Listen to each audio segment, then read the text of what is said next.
Muy buenas tardes, profesor. Somos el equipo número 3. Nuestro tema fue PLC secuenciales y con unidad central de proceso. Los integrantes son Hernández Gabriel Julio César, Vázquez Zárate Marcos Feliciano, Cortés Cruz José Carlos y Pérez Luis Iván. Se presenta la tabla de contenidos, la introducción, en donde nosotros explicaremos los temas de controladores lógicos programables, secuenciales y la unidad central de proceso, abarcando su definición y los subtemas de especificación de los controladores lógicos secuenciales síncronos. Controladores lógicos secuenciales. Un controlador lógico combinacional no permite realizar la generación de variables de salida en función de una secuencia de estados de las variables de entrada. Surge por ello la necesidad de realizar sistemas con capacidad de memorizar las variables de entrada en forma de estado interno, para tomar decisiones en un instante en función del valor que tuvieron las variables de entrada en el pasado. Estos sistemas reciben el nombre de secuenciales y la forma más inmediata de realizarlos es mediante la realimentación de un sistema combinacional. Tal como se indica en la figura 1, la memoria de este sistema secuencial está formada por el retardo del sistema combinacional. Otra forma de realizar un sistema secuencial es mediante la utilización de celdas básicas de memoria denominadas biestables, que son puestas a 0 o 1 mediante un sistema combinacional. Se obtiene así un sistema secuencial como el representado en la figura 2. Según el tipo de biestables utilizados, se tienen dos clases diferentes de sistemas secuenciales: los sistemas secuenciales asíncronos y los síncronos. Los sistemas secuenciales asíncronos utilizan biestables en los que las variables de entrada actúan sobre el estado interno del sistema en el mismo instante en que pasan de un determinado estado o cambian de estado. Fueron los primeros en utilizarse para realizar sistemas de control lógico sencillos, pero sus limitaciones, entre las que cabe citar la dificultad para desarrollar métodos sistemáticos de diseño, han hecho que prácticamente no se utilicen en la actualidad. Por el contrario, los sistemas secuenciales síncronos se pueden diseñar mediante métodos sistemáticos descritos por diversos autores, y por ellos se estudia a continuación. Controladores lógicos secuenciales síncronos. Los controladores lógicos asíncronos indicados en el apartado anterior provocaron el interés por buscar nuevos tipos de controladores lógicos que las superen. Surgieron así los sistemas secuenciales realizados con celdas de memoria que se caracterizan porque el nivel lógico o el cambio del nivel lógico de sus variables de entrada solo actúan sobre su estado interno en el instante en que se produce un determinado flanco activo en una entrada especial denominada de disparo o sincronismo, a lo que se conecta un generador de impulsos también denominado reloj, que es un circuito electrónico que genera una señal que varía con el tiempo en forma de una onda cuadrada de frecuencia fija. El esquema de bloques básico de un sistema secuencial síncrono se representa en la figura 3.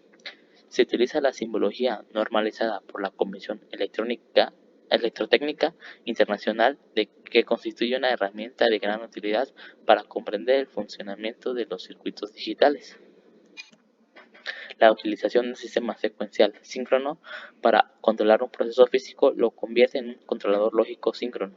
En efecto, la utilización de un registro de entrada y de salida en paralelo permite la obtención de un sistema que puede tener un diagrama de flujo, como en la figura número 4, en el que a partir de ciertos estados se puede tomar la decisión de saltar a otro determinado o ir al siguiente. Además, es posible sustituir el registro de estado interno por un contador, con lo que se logra simplificar el sistema combinacional. En la figura 4 se representa el esquema de un sistema secuencial síncrono.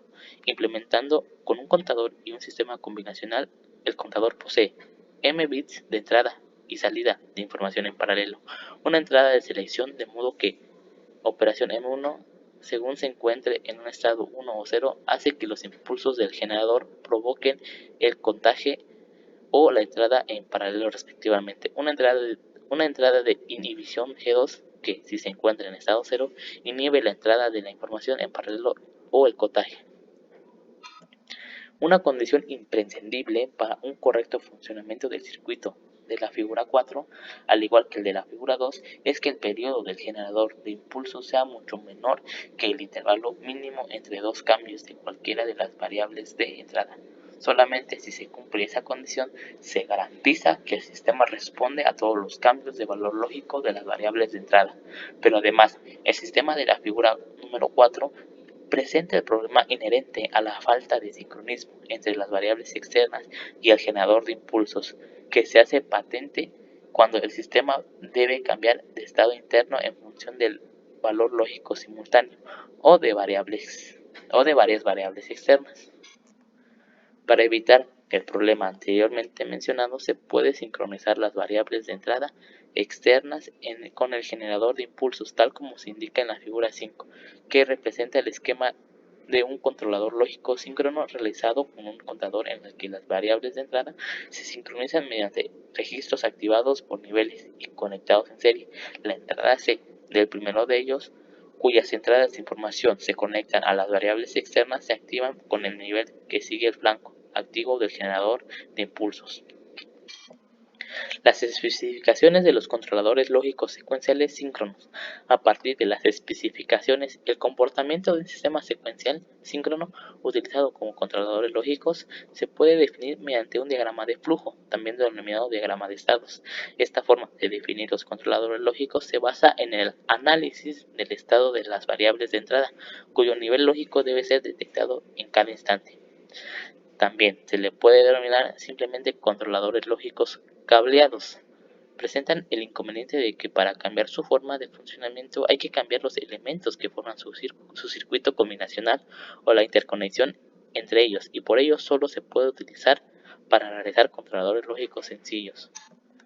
Controladores lógicos secuenciales síncronos programables de arquitectura fija. Sus controladores lógicos secuenciales síncronos que tienen un sistema combinacional programable y poseen un número finito de variables de entrada y de salida. El circuito combinacional programable hace que se pueda modificar su diagrama de estados, por lo tanto la función que realizan sin necesidad de modificarse el cableado entre los elementos que lo constituyen. Controladores lógicos secuenciales síncronos programables de arquitectura configurable. Su esquema básico consiste en añadir a cada bistable una puerta de 3 estados entre su salida y uno de los terminales externos. Las limitaciones de los controladores lógicos programables de arquitectura fija hicieron que surgiese el interés por desarrollar secuenciadores lógicos programables en los que pudiese modificar entre ciertos límites el número de variables de entrada y de salida. Unidad central de proceso. Esta parte del PLC es considerada como la más importante, ya que dentro de ella se encuentra un microcontrolador que lee y ejecuta el programa de usuario, que a su vez se localiza en una memoria. Además de realizar la gestión, de ordenar y organizar la comunicación entre las distintas partes que conforman al PLC, el programa de usuario consiste en una serie de instrucciones que representa el proceso del control lógico que debe ejecutarse. Para poder hacer este trabajo, la unidad central del proceso debe almacenar en posiciones de memoria temporal las condiciones de las variables de entrada y variables de salida de datos más recientes.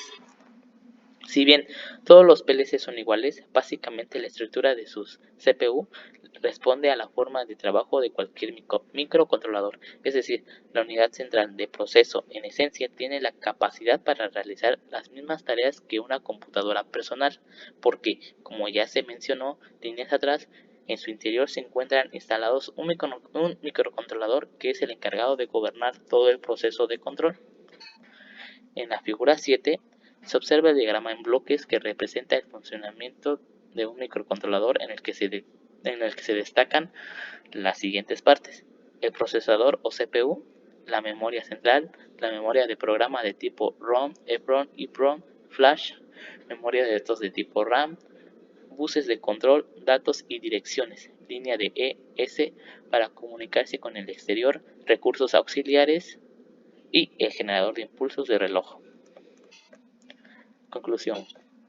En conclusión, se puede decir que los temas de controladores lógicos programables secuenciales y la unidad central de procesos son muy importantes para la realización de proyectos y para un mejor entendimiento del funcionamiento de los PLC. referencias. Gracias.